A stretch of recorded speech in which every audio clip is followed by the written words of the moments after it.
Assalamualaikum warahmatullahi wabarakatuh. Perkenalkan, nama saya Koleka Putri Zaki dari Stikes Video Usada Prodi Pendidikan Perawatan. Di sini saya akan membuat video tentang hadis mengenai fungsi agama dari kehidupan, akhlak terpuji yang berhubungan dengan kesehatan, lalu ada keluarga sejahtera, serta kematian dan kelahiran. Nah, pertama itu fungsi agama. Nah,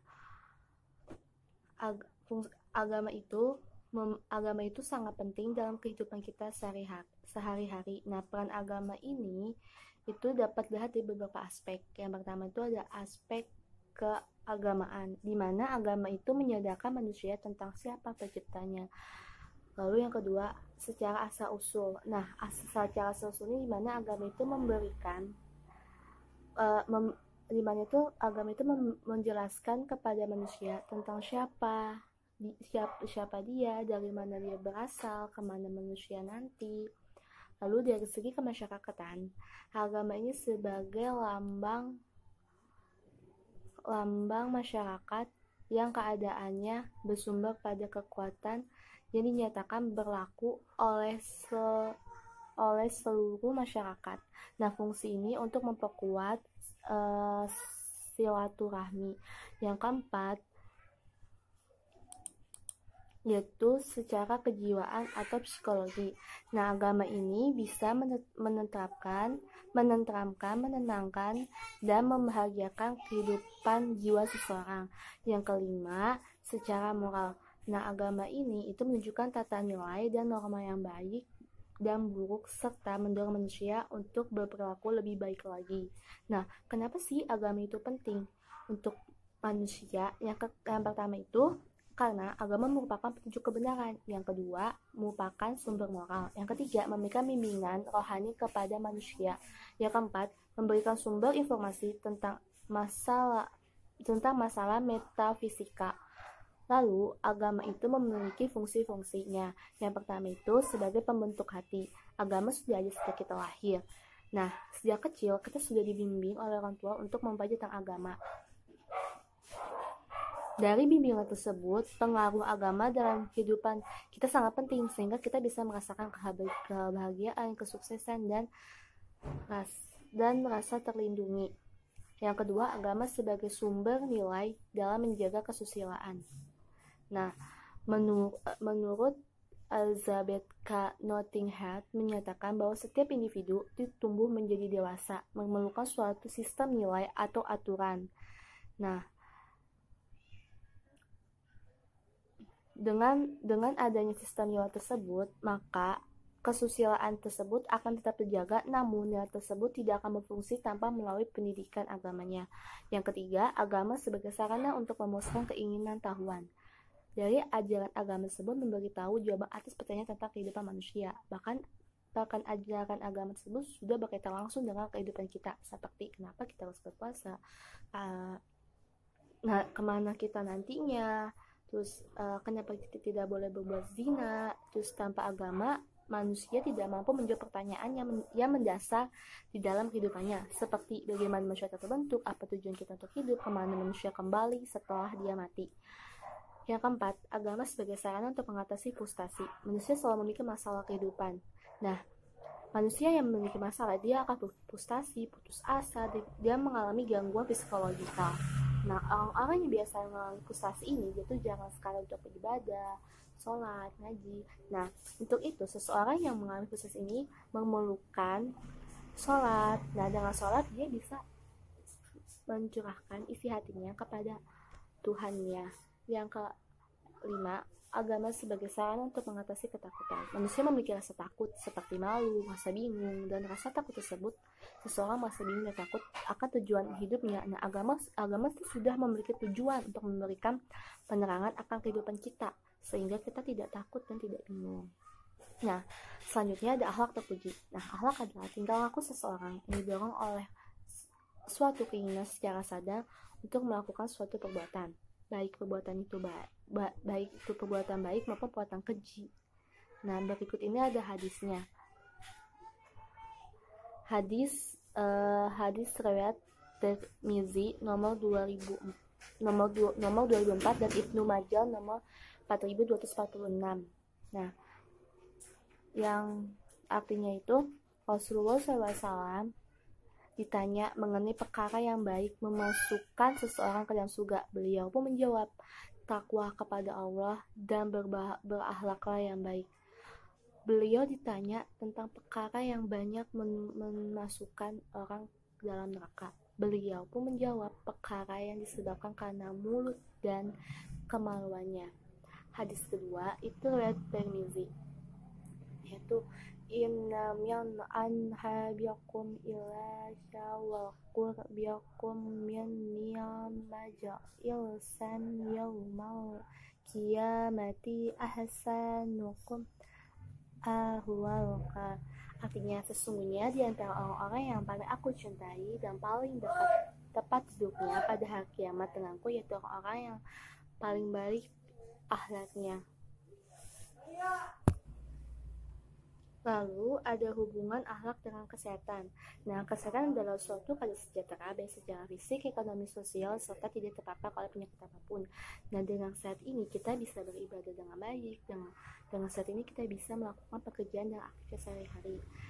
Dalam Al-Quran surat An-Nisa ayat 79, Allah SWT itu menjelaskan adanya hubungan antara akhlak dengan kesehatan, yang artinya apa saja nikmat yang kamu peroleh dari Allah dan apa saja bencana yang menimpamu, maka dari kesalahan dirimu lah. Contohnya, 1. Etika makan dan minum. Dalam kegiatan makan dan minum ada beberapa etika yang harus dipatuhi seperti berikut ini. Yang pertama itu mencuci tangan sebelum makan dan minum. Bahkan dinyatakan dalam hadis Nabi SAW mengajukan untuk berwudu setelah makan dan sebelum makan. Hadis riwayat Abu Daud dan Tirmizi. Yang kedua, membaca basmalah sebelum makan dan mengucapkan hamdalah sesudah makan. Yang ketiga, makan dan minum harus sambil duduk. Yang keempat, jangan makan dan minum terlalu kenyang atau berlebihan. Nabi Muhammad SAW bersabda, menyuruh kita untuk mengisi perut sepertiganya untuk makan, minum, dan udara. Hadis riwayat Ahmad dan Tirmizi. Yang kedua, pengaruh sholat terhadap kesehatan. Sebuah penelitian ilmiah membuktikan bahwa sholat tahajud membebaskan diri seseorang dari berbagai penyakit. Di satu sisi, pahala Anda akan bertambah, dan sisi lain juga bisa memetik keuntungan jasmanilah. Insya Allah akan terhindar dari berbagai penyakit. Itu bukan ungkapan teori semata, mereka sudah diuji dan dibuktikan oleh beberapa penelitian ilmiah. Yang ketiga, kolerasi puasa dengan kesehatan mental. Bisa mengembangkan kesehatan mental dan integrasikan dalam pengembangan pribadi pada umumnya adalah kondisi kejiwaan yang sehat, merupakan hasil sampingan dari kondisi yang matang secara emosional, intelektual, sosial, serta matang keimanan dan ketakwaan kepada Allah Tuhan Yang Maha Esa.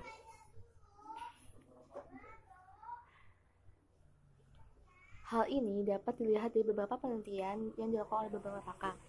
Contohnya, penelitian Nikolai, seorang guru besar yang bekerja pada lembaga psikiatria Moscow The Moscow Psychiatric Institute, mencoba menyembuhkan gangguan kejiwaan dengan berpuasa. Dalam usahanya itu, ia menerapikan pasien sakit jiwa dengan menggunakan puasa selama 30 hari. Selanjutnya adalah keluarga sejahtera. Nah, pengertian keluarga menurut saya adalah suatu unit kecil yang terdiri dari kepala keluarga, ibu dan anak yang tinggal di lingkungan yang sama, atap yang sama, serta saling mengukur satu sama lain. Nah, pandangan saya tentang keluarga sejahtera, ya, menurut agama itu adalah keluarga yang selalu bersyukur dengan apa yang diberikan oleh Allah Subhanahu wa Ta'ala. Nah, keluarga sakinah. Sakinah itu berasal dari bahasa Arab yang artinya ketenangan, ketenteraman, dan kedamaian. Keluarga yang sakinah adalah keluarga yang rumah tangganya selalu harmonis tanpa ada permasalahan. Kalau misalnya ada masalah pun mereka juga diselesaikan dengan baik-baik atau bermusyawarah. Nah, sedangkan keluarga yang tidak sakinah yaitu di mana keluarga yang selalu dipenuhi oleh permasalahan dalam keluarganya. Dan rumah tangga yang paling penting adalah kepercayaan dan kejujuran dalam suatu hubungan. Jika percayaan itu hancur, maka susah untuk mempercayai pasangan kita lagi. Contohnya, pasangan yang saling curiga dan tidak percaya dengan pasangannya sendiri, maka adanya pihak ketiga atau orang yang merusak rumah tangga kita, atau contohnya lain seperti kita melawan suami kita. Yang kedua itu ada keluarga yang mawadah. Mawadah berasal dari kata Arab yang artinya perasaan kasih sayang, cinta yang membara dan menggebu. Dalam Islam, mawaddah itu fitrah yang pasti dimiliki oleh manusia. Perasaan mawaddah dalam rumah tangga penuh cinta dan kasih sayang. Tanpa adanya cinta, tentu rumah tangga itu akan sepi dan hampa. Keluarga dengan perasaan mawaddah itu akan memunculkan nafsu yang positif, berbeda dengan rumah tangga yang tidak mawaddah. Rumah tangga yang tidak mawaddah itu pasti akan sepi, banyak kecurigaan, dan lama-kelamaan rumah tangga tersebut akan bubar. Yang ketiga itu adalah keluarga yang rahmah. Nah, kata rahmah itu berasal dari kata bahasa Arab yang artinya ampun, rahmat, rezeki, dan karunia. Keluarga yang rahmah adalah di mana suatu rumah tangganya terdapat proses ada saling membutuhkan, saling melengkapi, saling menerima satu sama lain maupun menerima kelebihan maupun kekurangan dari pasangannya. Butuh waktu yang lama untuk membina keluarga yang rahmah, yaitu harus banyak menghadapi suatu rintangan yang Allah berikan. Akan tetapi di situ Allah akan menguji bagaimana sih kesetiaan kita terhadap pasangan kita, bagaimana agar kita tetap mempertahankan rumah tangga kita. Yang kedua, karakteristik keluarga yang sakinah, mawaddah, dan warahmah. Yang pertama itu terdapat cinta kasih sayang dan rasa memiliki yang terjaga satu sama lain. Yang kedua, terdapat keuntungan dan ketentraman yang terjaga, bukan konflik atau pengarah pada perceraian. Yang ketiga, jauh dari ketidakpercayaan, kecurigaan, dan perasaan was-was antar pasangan. Yang keempat, mampu menjaga pergaulan dan Islam, tidak melakukan penyelewengan apalagi pengkhianatan sesama pasangan. Lalu tujuan keluarga sakinah, mawaddah, dan warahmah, menjunjung tinggi kekhalifahan di muka bumi. Dan tidaklah aku menciptakan jin dan manusia kecuali hanya untuk beribadah kepadaku. Quran Surat Az-Zariyat ayat 54. Dengan adanya keluarga sakinah yang penuh cinta dan rahmat, maka misi kekhalifatan ini bisa dilakukan dengan penuh semangat, dukungan, dan juga saling membantu untuk menutupi kekurangan pasangan. Yang kedua, menjadi ladang ibadah dan beramal salihah. Hai orang-orang yang beriman, peliharalah dirimu dan keluargamu dari api neraka yang bahan bakarnya adalah manusia dan batu. Quran Surat At-Tahrim ayat 6. Seorang ayah yang bekerja mencari nafkah halal demi menghidupi keluarga dan anak-anaknya tentu mendapat pahala kan. Nah, sebegitu pula juga seorang ibu yang mengurus rumah tangganya, membantu suami untuk memenuhi kebutuhan seperti ladang ibadah dan amal salihat tersendiri. Yang ketiga itu tempat menuai cinta, kasih sayang, dan memenuhi kebutuhan. Allah menjadikan bagimu istri-istri dan jenis-jenis kamu sendiri, dan menjadikan bagimu dari istri-istri kamu itu anak-anak dan cucu-cucu, dan memberikanmu rezeki dari yang baik. Maka mengapakah mereka beriman kepada batil dan mengingkari nikmatnya Allah? Quran Surat ayat 72. Dengan adanya keluarga sakinah, mawaddah, warahmah, tentu kebutuhan yang diperlukan manusia bisa terpenuhi. Contohnya kebutuhan rasa aman, tentram, rezeki berupa harta, cinta, seksual dari pasangannya. Nah, kematian oleh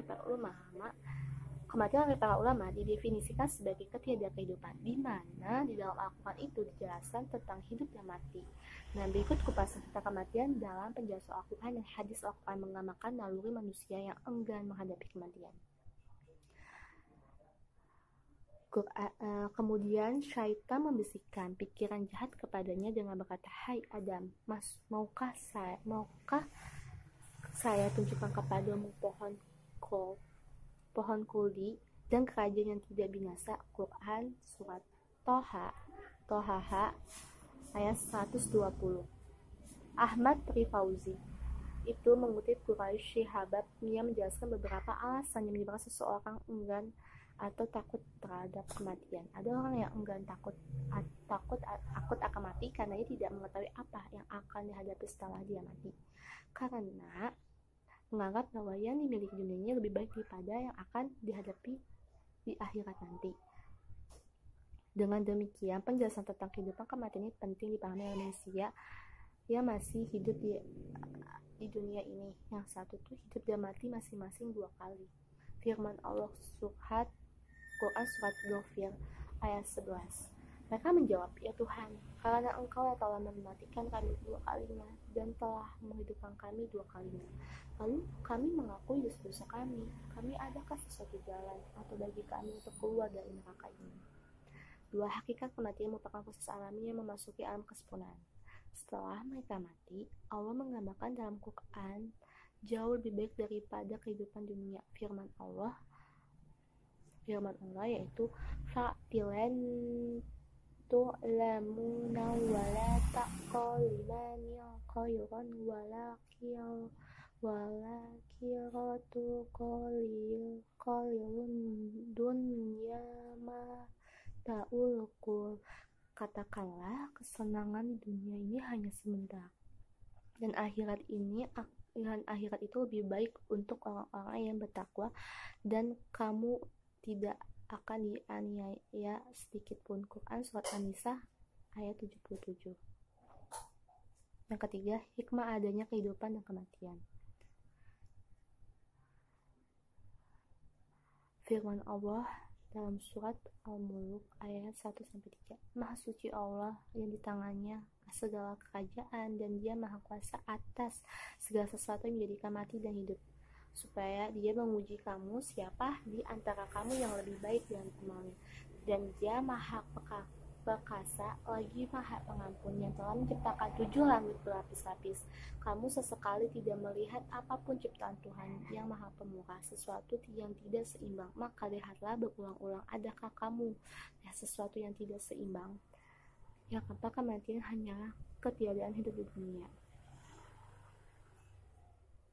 Seorang jawatan Ibu Ishraq meriwayatkan bahwa ketika orang-orang musyrik Quraisy yang tewas dalam peperangan Badar dikuburkan pada suatu perigi oleh Rasulullah bersama para sahabat, Rasulullah bertanya kepada mereka yang telah dikubur itu, wahai penghuni perigi atau sumur kotor dan bergerak, wahai Utbah bin Rabi'ah, Syaibah bin Rabi'ah, Umayyah bin Khalafah, Abu Jahal bin Hisham, dan seterusnya. Beliau menyebutkan nama-nama orang yang di dalam perigi tersebut. Wahai penghuni perigi, adakah kamu telah menemukan apa yang dijanjikan Tuhanmu itu benar-benar ada? Aku telah mendapati apa yang telah dijanjikan Tuhanku. Para sahabat bertanya kepada Rasulullah, ya Rasulullah, mengapa engkau berbicara dengan orang yang sudah meninggal? Rasulullah menjawab, kamu sekalian tidak lebih mendengar dari mereka, tetapi mereka tidak mampu menjawab. Lewat di atas menunjukkan bahwa orang yang sudah mati ruhnya tetap hidup, bahkan lebih mampu mendengar daripada orang yang masih hidup di dunia. Yang kelima, itu ada keadaan orang yang menjelang mati. Nah, Fakhruddin Al-Razi mengatakan, tidur dan mati merupakan dua hal dari jenis yang sama, hanya saja kematian putusnya hubungan secara sempurna, sedangkan hidup putus hubungan tidak sempurna dilihat dari beberapa segi. Karena tidur itu merupakan salah satu bentuk nikmat dan kelezatan diberikan kepada manusia, sehingga demikian mati itu sesungguhnya lezat dan nikmat. Namun demikian seperti halnya tidur, ada faktor yang tentu dapat menjadikan tidur menjadi terganggunya, atau bahkan ada tidur yang diganggu mimpi yang mengerikan. Demikian kematian, seperti itu juga amal perbuatan di dunia ini akan menjadi faktor menjadikan kematian seseorang itu menyakitkan atau mengerikan. Nabi SAW dalam sebuah hadis riwayat oleh Imam Ahmad menjelaskan, seseorang mukmin semenjak kematiannya akan didatangi oleh malaikat sambil menyampaikan dan memperlihatkan kepadanya apa yang bakal dialami setelah kematian. Ketika itu tidak ada yang lebih disenangi kecuali bertemu dengan Tuhan. Berbeda halnya dengan orang kafir, juga diperlihatkan apa yang bakal dihadapi, dan ketika itu tidak ada sesuatu yang paling dibenci daripada bertemu dengan Tuhan. Yang keenam, alam kubur. Alam barzah atau alam kubur merupakan pembatas antara alam dunia dan alam akhirat, di mana keberadaan di dalam barzah merupakan kehidupan yang dapat menyaksikan nasib kelaknya dan dapat juga menyaksikan kehidupan di pentas dunia ini. Dalam ini Allah berfirman, demikianlah keadaan orang-orang kafir itu, hingga apabila datang kematian kepada seseorang dari mereka, dia berkata, ya Tuhanku, kembalikanlah aku ke dunia agar aku berbuat amal yang soleh terhadap yang telah aku tinggalkan. Sesekali tidak, sesungguhnya itu adalah perkataan yang diucapkannya saja, dan di hadapannya mereka ada pemisah barzakh sampai hari mereka dibangkitkan. Quran surat Al-Mu'min ayat 99. Nah, sekarang kita bahas kelahiran. Kelahiran adalah suatu proses kehidupan yang sangat dinamakan kehadirannya oleh orang tua. Setelah 9 bulan menunggu, sakitnya melahirkan seolah bisa hilang begitu saja ketika melihat bayi yang lahir dalam kondisi sehat. Syahid Muhammad bin Ali Al-Tarimi dalam salah satu kitabnya menyebutkan sejumlah rangkaian zikir dan doa untuk bayi yang baru lahir bagi orang tuanya. Berikut ini doa bayi baru lahir. Yang pertama, membacakan azan di telinga sebelah kanan. Imam Malik bin Anas, Imam Malik mengingkari perbuatan mengazani di telinga bayi ketika lahir. Malhawabib al-Jalil Filsyah Mutakasyar Asyisai Khalil dalam kitab Maufusafi al-Ibad dijelaskan sikap Imam Malik. Imam Malik benci perkara-perkara itu, azan selain panggilan untuk sholat, dan menganggapnya sebagai bid'ah atau mau'usah fil al-ibad. Yang kedua, membaca iqomah pada telinga kirinya. Yang ketiga, membaca doa pada telinga sebelah kanan. Auzubillahi minasyaitonirrajim. Bismillahirrahmanirrahim. Allahumma ja'allahu bahron taqiyan rasyidan wa anbit wa fil islami nabatan hasanan. Ya Allah, jadikanlah ia bayi yang baik, bertakwa dan cerdas. Tumbuhkanlah ia dalam Islam yang dengan tumbuh baik. Yang keempat, membaca surat Al-Ikhlas pada telinga sebelah kanan. Yang kelima, membaca surat Al-Qadar pada telinga sebelah kanan. Yang keenam, membaca surat Al-Imran ayat 34 pada telinga sebelah kanan. Yaitu Auzubillahi minasyaitonirrajim. Bismillahirrahmanirrahim. Wa inni u'izu bika wa dzurriyyataha minasyaitonir rajim. Aku memohon perlindungan untuknya serta anak-anak keturunannya kepada pemeliharaan engkau dari setan yang terkutuk. Yang ketujuh, membaca doa berikutnya pada telinga sebelah kanan. A'udzu bilqamatila antamati min kulli syaitani wa hammatin wa min kulli ainil lamatin. Aku berlindung dengan kalimat-kalimat Allah dari segala setan, kesusahan, dan pandangan yang jahat. Yang ke-8, taknik. Kita perhatikan tindakan yang dilakukan Rasulullah SAW terhadap bayi yang baru lahir. Sebagaimana penuturan istrinya beliau Aisyah radhiyallahu. Apabila didatangkan bayi yang baru lahir ke hadapan Rasulullah SAW, maka beliau mendoakan barokahnya kepadanya dan mentaniknya. Hadis riwayat Imam Bukhari nomor 5468 dan Imam Muslim nomor 2147. Jadi maksud dengan tahnik adalah mengunyah kurma sampai lumat hingga bisa ditelan, kemudian menyuapkan kurma tersebut ke mulut bayi. Apabila tidak dapatkan kurma, maka bisa diganti dengan makanan manis lainnya yang bisa digunakan untuk mentahnik. Para ulama bersepakat bahwa istihab atau disenanginya melakukan tahnik ini pada kelahiran anaknya. Lalu ada akikah. Dalil akikah ini dari Samurah bin Junab. Dia berkata, Rasulullah SAW bersabda, semua anak bayi tergadaikan dengan akikahnya, yang pada hari ke-7 disembelih hewan atau kambing, diberi nama dan dicukur rambutnya. Hadis riwayat Abu Dawud, Tirmizi, Nasai, Ibnu Majah, dan Ahmad. Jumlah kami akikah bisa dilihat dari hadis Aisyah radhiyallahu anhu bahwa Rasulullah SAW telah bersabda, bayi laki-laki diakikahi dengan 2 kambing yang sama, dan bayi perempuan yaitu 1 kambing. Hadis riwayat Ahmad, Tirmizi, dan Ibnu Majah. 10. Memberi nama yang baik. Ketika Rasulullah SAW selesai dari kesibukannya, beliau bertanya, di mana bayi tadi? Abu Usaid pun menjawab, kami membawanya kembali ya Rasulullah. Lalu beliau bertanya, siapa namanya?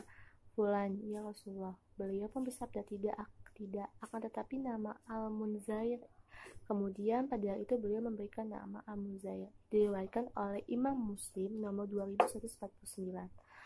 Yang kedua itu dianjurkan menamai anak laki-laki dengan nama Abud atau penghambaan yang digabungkan dengan Asmaul Husna seperti Abdul. Aziz, Abdul Malik, dan sebagainya yang sangat dianjurkan oleh Abdullah dan Abdurrahman.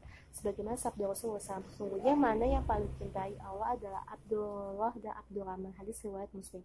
Yang ke-11 yaitu mencukur rambut bayi. Hadis dari Ali bin Abi Thalib radhiyallahu anhu bahwa Nabi SAW akikahkan Hasan dengan kambing dan beliau menyuruh Fatimah untuk mencukur rambutnya. Cukur rambutnya dan bersedekahlah dengan perak seberat rambut itu.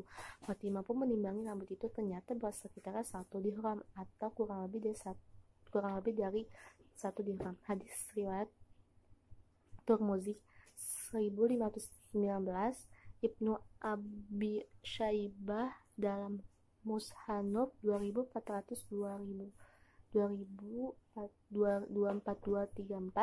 disahihkan oleh Al-Hakim dalam Mustaqad 7589 dan didiamkan oleh Azhabi. Nah, kesimpulannya adalah agama adalah sikap manusia yang percaya kepada Tuhan, dewa, dan manusia yang percaya terhadap penyembah serta berbakti kepadanya, serta melaksanakan berbagai macam atau bentuk kewajiban yang berkaitan dengan kepercayaan. Kewajiban dan hukum tersebut diwahyukan kepada manusia melalui utusannya. Peranan agama bisa dilihat dari beberapa aspek, yaitu aspek keagamaan secara asal-usul, dari segi kemasyarakatan, dan segi kejiwaan, dan segi moral. Sekian video yang saya buat, semoga bermanfaat. Wassalamualaikum warahmatullahi wabarakatuh.